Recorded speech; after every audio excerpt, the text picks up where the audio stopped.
In? Amen. Untuk wag tipa tamang pikasi tayo. Heavenly Father, thank you for this opportunity para may bahagi ang iyong salita, O Diyos. As I speak today about the precious blood of the Lamb, Jesus Christ, I ask for your presence, O God, to fill this place. Open our hearts and minds to understand the power, the purpose, and the promise found in the blood of Jesus. Let every word that comes from my mouth, O Lord, be led by your Holy Spirit, O God.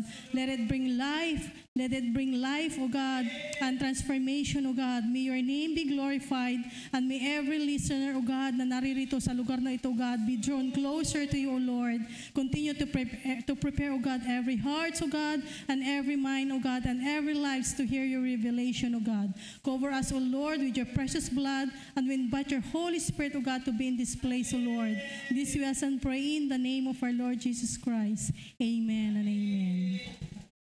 Today, we will talk about the power of the blood of Jesus. Yung kapangyarihan ng dugo ng ating Panginoong Hesus. Ano nga ba ang sinasabi nito? Ang kapangyarihan ng dugo. Ano ba yung dugo? Dito sa aklat ng Hebrews chapter 9 verse 22, it says, "And according to the law, almost all things are purified with blood, and without shedding of blood, there is no remission." Ano ba yung remission na tinatawag? Remission is the release, the cancellation, or the forgiveness of sin or death. Why is blood necessary for remission? Bakit blood ang kailangan? Hindi yung katawan, hindi yung ibang parte ng katawan. Bakit blood ang sinasabi? Na siyang mag-aalis at magkakancel ng lahat ng mga kasalanan. Why? Because number one, life is in the blood. May buhay sa dugo. In Leviticus chapter 17 verse 11, sabi niya, "For the life of the flesh is in the blood. It is the blood that makes atonement for the soul." Ibig sabihin nito, yung buhay ay nadudoon sa dugo. Number 2 is because sin brings death. Sabi niya sa Romans 6:23, "For the wages of sin is death, but the gift of life is eternal life in Christ Jesus our Lord." And third, bakit dugo ang kailangan for the remission of sin? Because it points out to Jesus.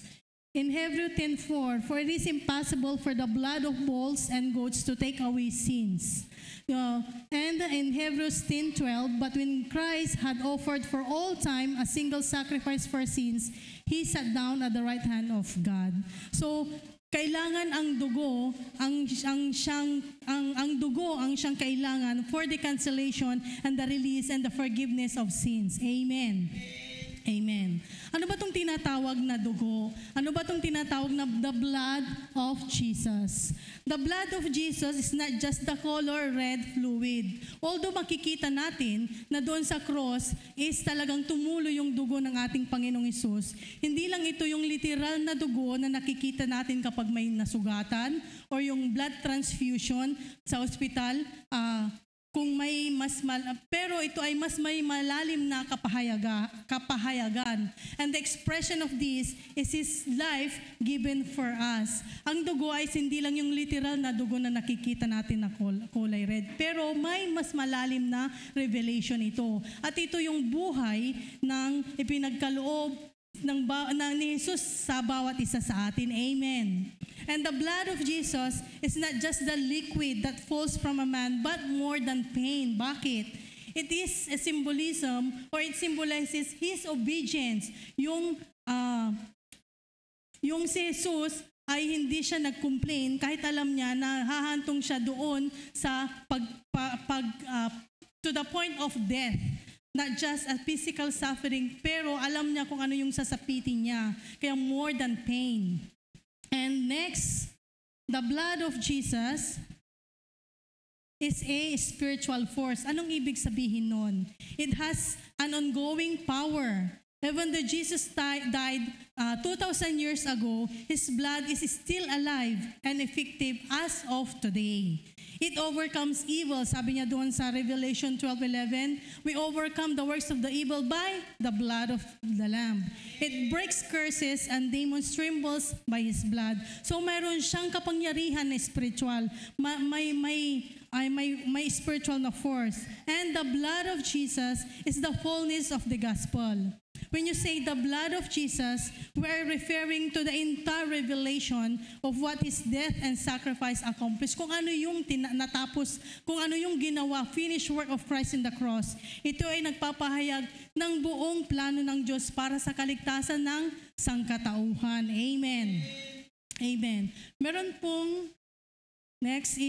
po tayong 5 pillars of the power of the blood, or the foundational or the key aspects or the benefits of the power of the blood.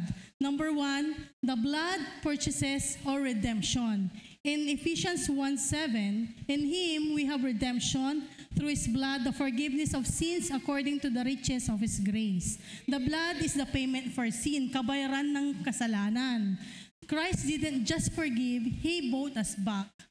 We're no longer for sale. We're already owned by heaven. Without the blood, we'd still be slaves to sin and Satan. So ano ang dapat nating gawin? Ang dapat lang nating gawin is napakasimple. Receive the gift of salvation. Receive His grace, receive His mercy, and receive His love. He paid in full price with His own blood to get us back. This means that we're no longer slave to sin.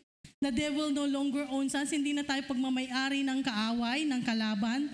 Our past doesn't define us anymore. Hindi na ang nakaraan natin ang nagtatagda kung ano tayo sa susunod na mga panahon. Bakit? Dahil Jesus Christ's blood paid the full for us. Amen. Makikita natin sa next is Jesus paid the ransom for His own blood. Yung unang picture is the kidnapped soul. Ito yung nire-represent ng yung kaluluwa na kinidnap. May ransom note siya doon. If you want them back, someone must pay with their life. Yun ang sabi ng kaaway. Then, the ransom paid. Sabi naman ni Jesus, I'll pay the price. Willingly, sinabi niya, I'll pay the price. So, the God the Father make a way nang sa gayon is kung ano yung hinihingi na ransom is maibigay niya. Then, freedom and ownership. Noong natapos na yung ginawa ni Jesus sa krus, mayroon na siyang finished work of, and sabi niya doon, paid in full.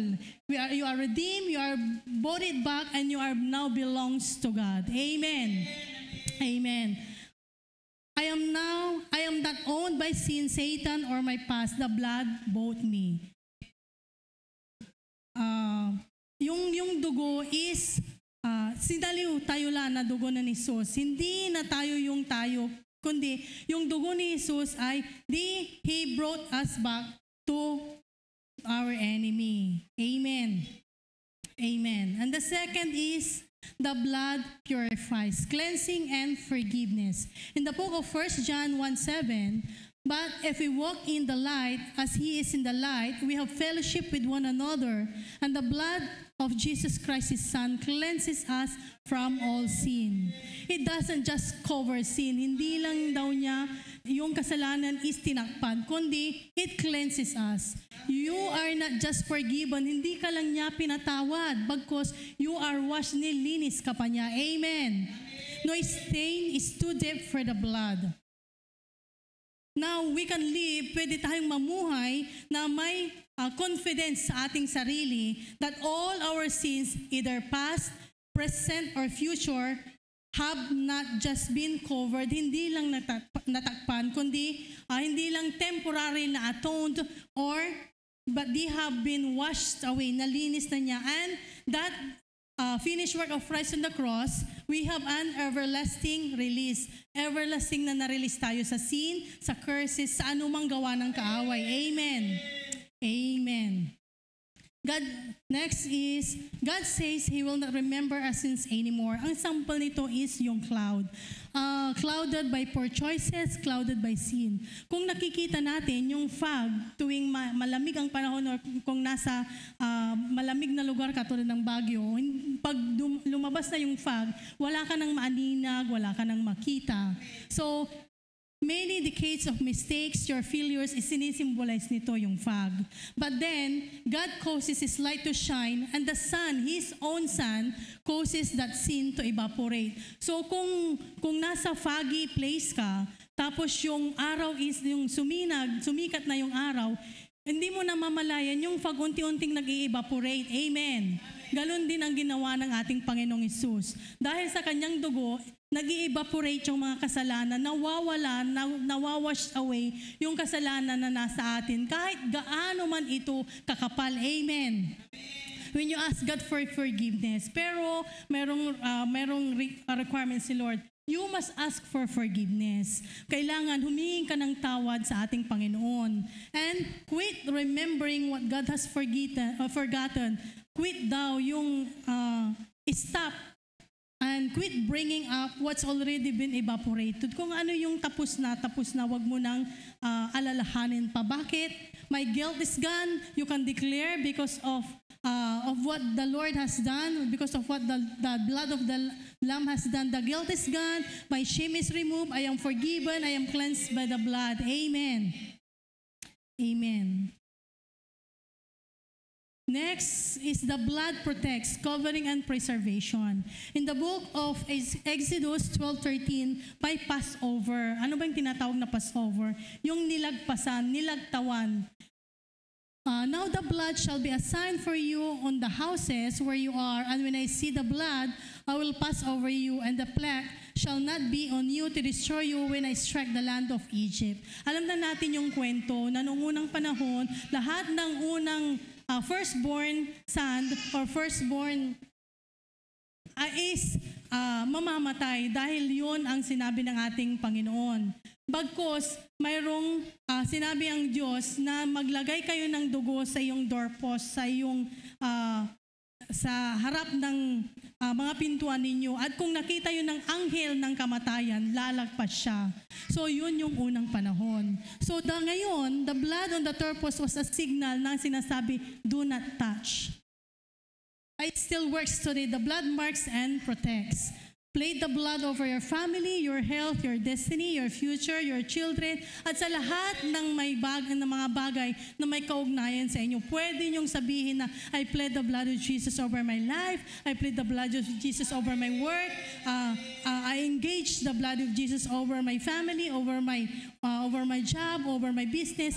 Pwede niyo pa rin sabihin hanggang ngayon. Bakit? Hindi lang nung unang panahon may kapangyarihan, pero until the day, mas may kapangyarihan. Bakit? It is the blood of the Lamb. It is the blood of Jesus yung na-poured out sa cross. Amen. And God's judgment passes over us because Jesus' blood covers and protects us.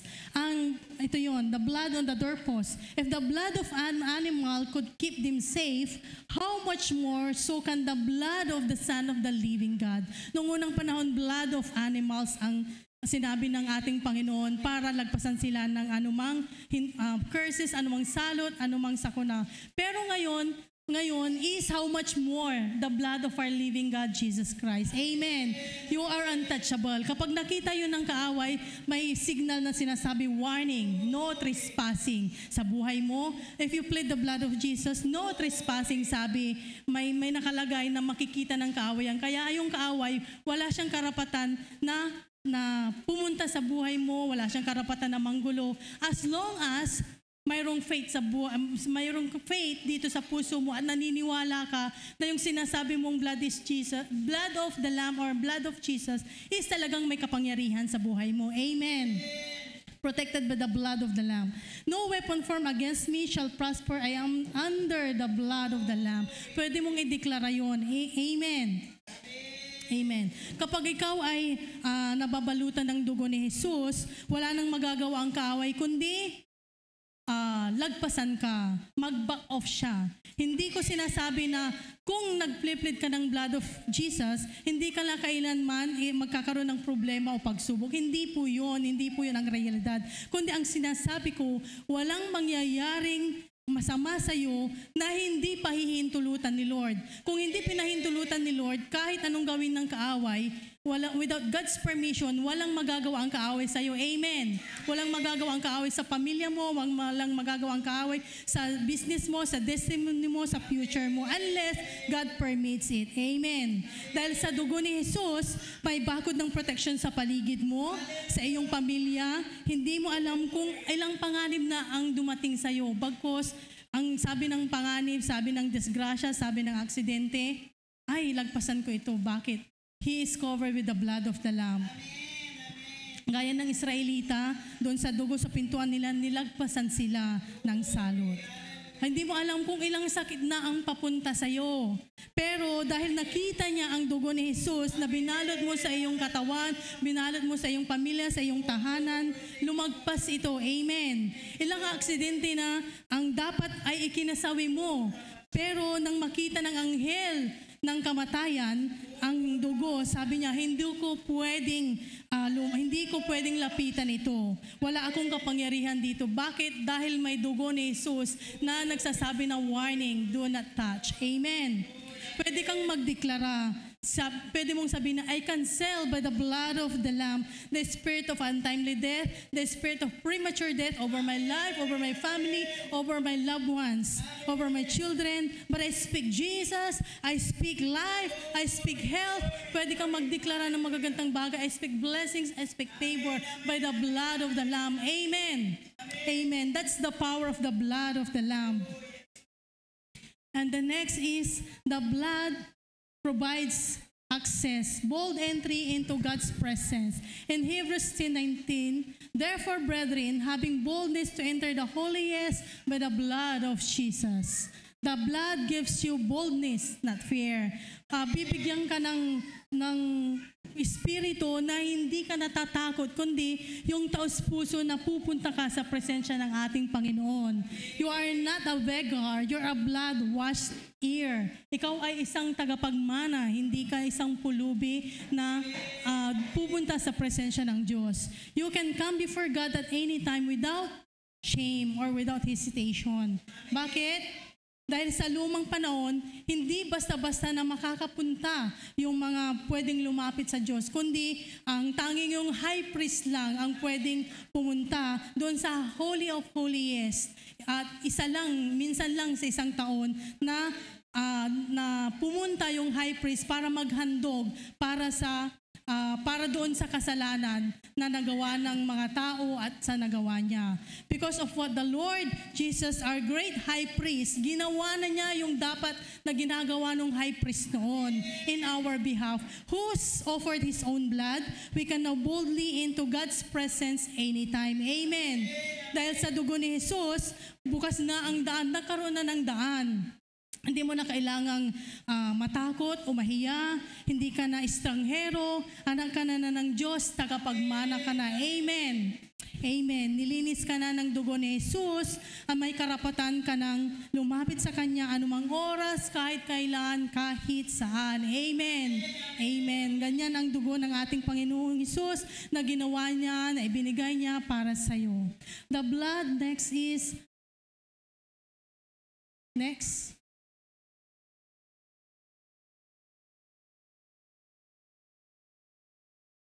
The blood of Jesus has opened the way. Now you can freely enter God's presence. Kung makikita natin, hindi nagkwan siya. May isang picture na King's Palace ang nakalagay. Palasyo ng isang hari. Only the high priest was allowed to enter the Holy of Holiest to offer sacrifice for sin. And the next is, makikita natin doon, may card siya na nakalagay, VIP. Christ give you a golden VIP access pass na may sign na signed by the blood of Jesus. So dahil doon success na yun, na card, na VIP, is pwede ka na ngayon makapasok doon sa palasyo ng hari. Amen. As a child of the Most High God, you can now freely come to His presence. Sabi niya dito, you can declare, I have access, I belong to His presence, the blood qualifies me. Amen. Amen.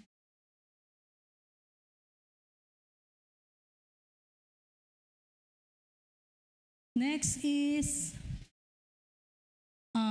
the fifth is, the blood prevails, speaks and testifies in heaven.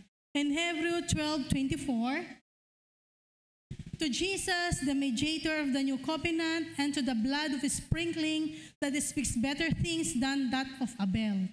The blood speaks better things, not judgment, but mercy and justice. Hindi daw paghahatol ang iginawad ng dugo ng ating Panginoong Hesus, kundi ang awa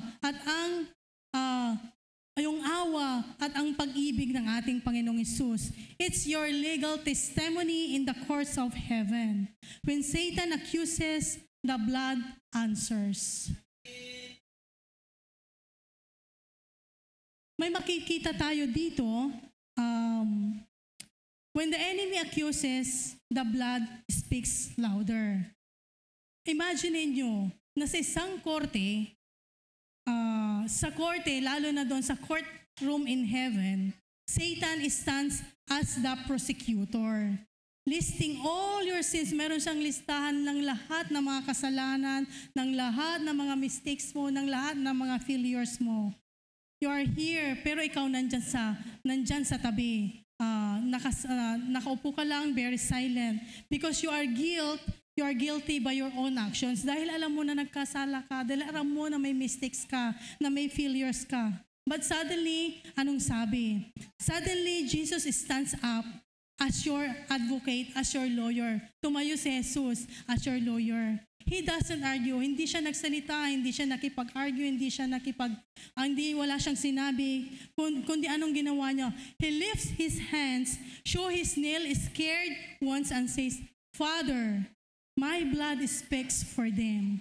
So yun lang ang sinabi ni Jesus. Ipinakita niya yung kanyang kamay na may pako ng krus. And God, the righteous judge, declares. Anong sabi ng ating judge? The judge of all ages, the judge, anong sabi niya? Case dismissed. The blood has prevailed. So ganyan ang kapangyarihan ng ating Panginoong Hesus.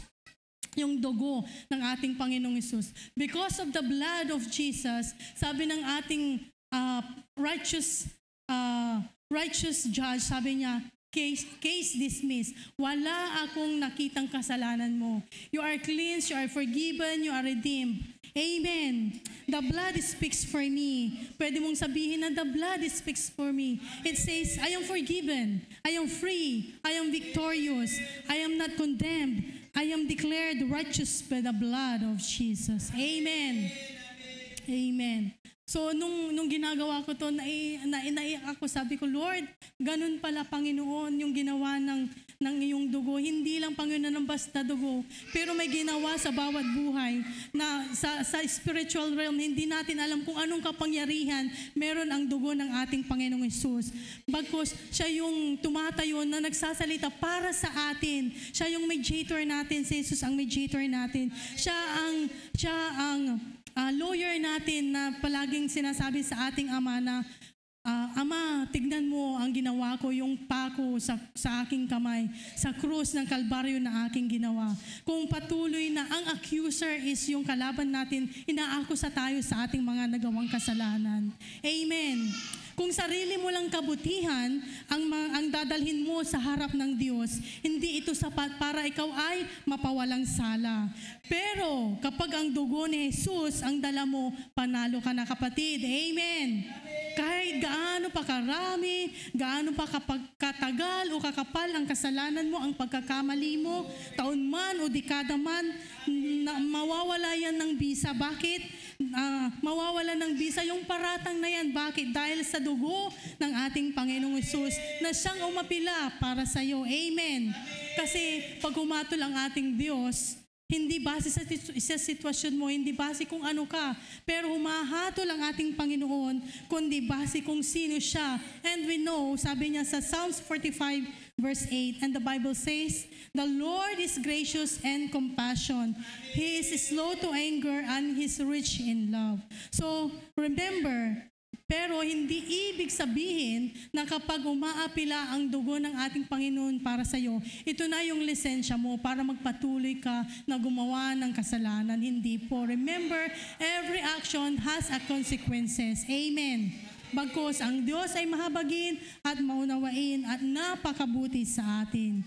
Amen. So every time that you invoke the blood, every time that you engage the blood, what happens in the realm of the Spirit is that a memorial is raised. Meaning, in the scripture, ang memorial ay isang bagay. Ito ay isang bagay na nagpapaalala sa Diyos sa kanyang tipan, sa kanyang awa, sa kanyang mga pangako. It is a spiritual marker that speaks before God.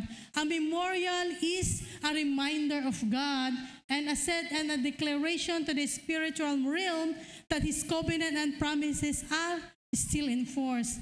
Pwede pa na kahit sa ngayon, ito ay nagre-remind sa ating Panginoon, sa ating Ama. It is a reminder na yung mga bagay na yun, yung mga ginawa ng ating Panginoong Hesus is a reminder for our Lord na itong kapatid na ito is He is saved, has now washed, has redeemed, and He has now forgiven. Amen.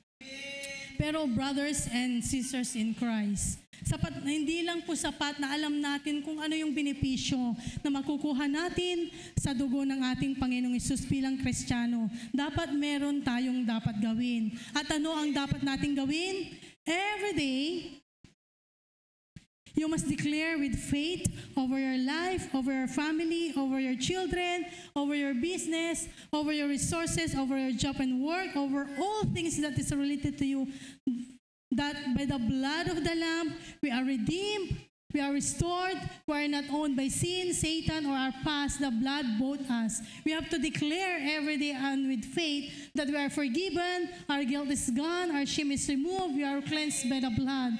We are fully protected and untouchable, pass over all the plagues and curses, any negative words spoken against us, and any assignments of the enemy over us is null and void because we are under the blood of the Lamb. The blood of Jesus has opened the way. We have access. We are the child of the Most High God. We belong to His kingdom. The blood qualifies us. We have to declare that the blood speaks for us. It says that we are now free, we are now victorious, we are not condemned, we are declared righteous by the blood of Jesus.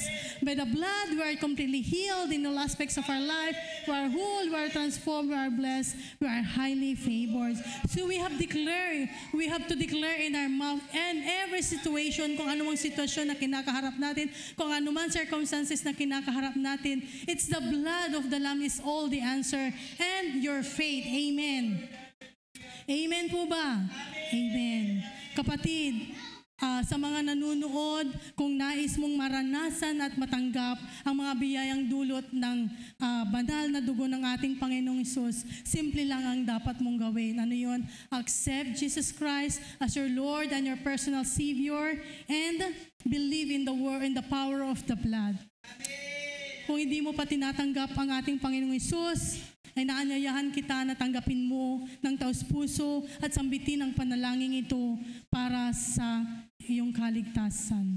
Panginoong Hesus, lumalapit ako sa iyo ngayon. Inaamin ko na ako isang makasalanan at kailangan ko ng tagapagligtas. Naniniwala ako na namatay ka sa cross para sa aking mga kasalanan at muling nabuhay para bigyan ako ng bagong buhay. Patawarin mo ako sa lahat ng aking kasalanan. Tinatanggap kita bilang aking Panginoon at personal na nakapagligtas. Isulat mo ang aking pangalan sa aklat ng buhay na walang hanggan. Pumasok ka sa aking puso, baguhin mo ang aking buhay, at tulungan mo akong sumunod sa iyo araw-araw. Salamat po sa iyong pag-ibig, sa kapatawaran at kaligtasan. Mula ngayon, sa iyo na ang aking buhay, sa pangalan ni Jesus. Amen and amen. Thou that you have received, that you have accepted Jesus Christ as your Lord and personal Savior, you are now given the right to claim all the benefits of His blood. Amen. Amen.